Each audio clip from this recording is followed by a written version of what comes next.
Mapak oso erabilgarriak izan daitezke gelan lan egiteko.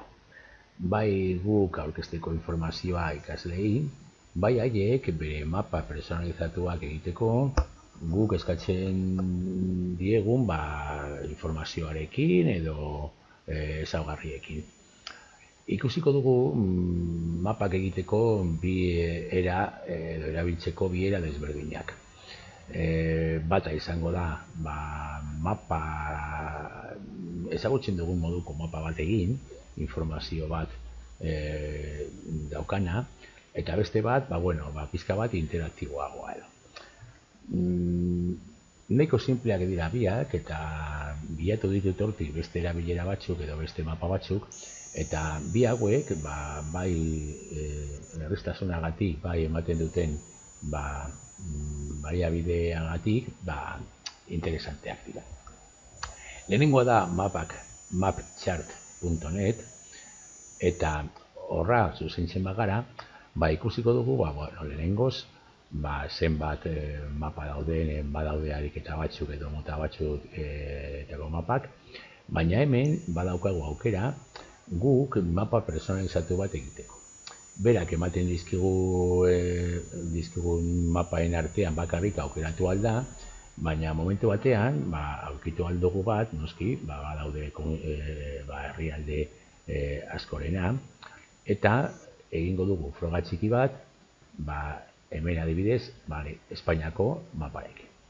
Venga, hartzen badugu Espainiako mapa, eta batez ere hau ikasleentzat, ikasleek egiteko oso interesgarria izan da. Badaukago hemen orduan Espainiako mapa, lurraldeka edo esatituta, eta hemendik aurrera hasi algara pizka bat informazioa jartzen mapa horretan. Informazioa oso gozatu izan alda, edozein motakoa nik egingo dut errezena adibidez autonomiak edo. Baina momentu batean egin alda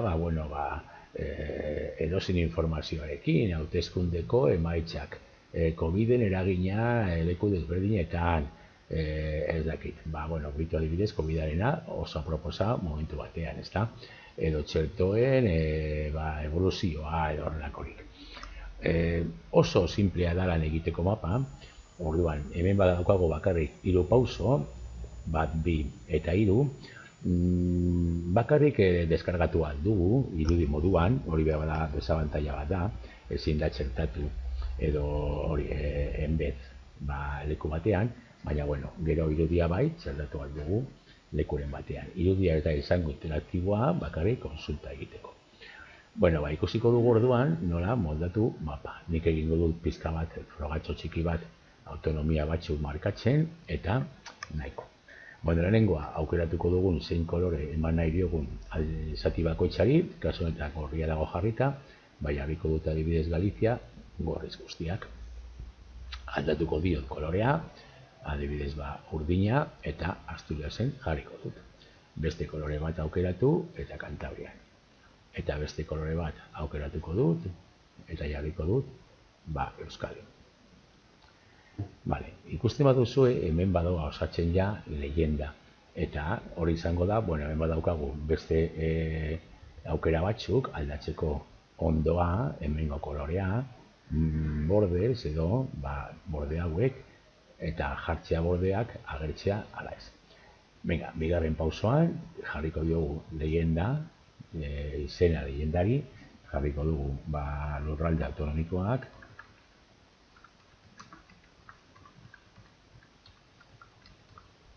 eta gero bakoitzari jarriko diogu bere izena. Lehenengoa zen Galizia, bigarrena zen Asturias, Cantabria eta Euskadi. Horrela noski joango gara guztiak egiten.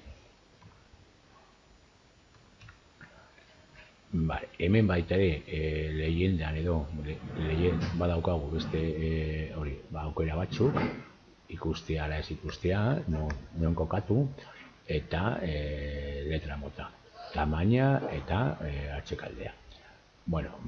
Zeo zer kendu nahi badugu, hemendik kendu badugu. Era errez batean badaukagu antolatuta gure mapa.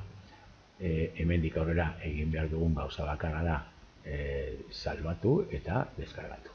Save, Windows App, Map Configuration, bai, hemen egingo dugu prebien bat, hori ikusi aldugu nola doan gure mapa, eta hemen download egiten badugu, deskargatuko dugu irudi moduan edozein lekutan txertatzeko. Ba bueno, aukera nahiko simple, nahiko erreza, eta momentu batean ikasleek erabiltzeko oso errez, eta haien informazioa antolatzeko edo guk eskatutako informazioa lurralde bati buruz aurkezteko aukera polita edo interesgarria izan daiteke.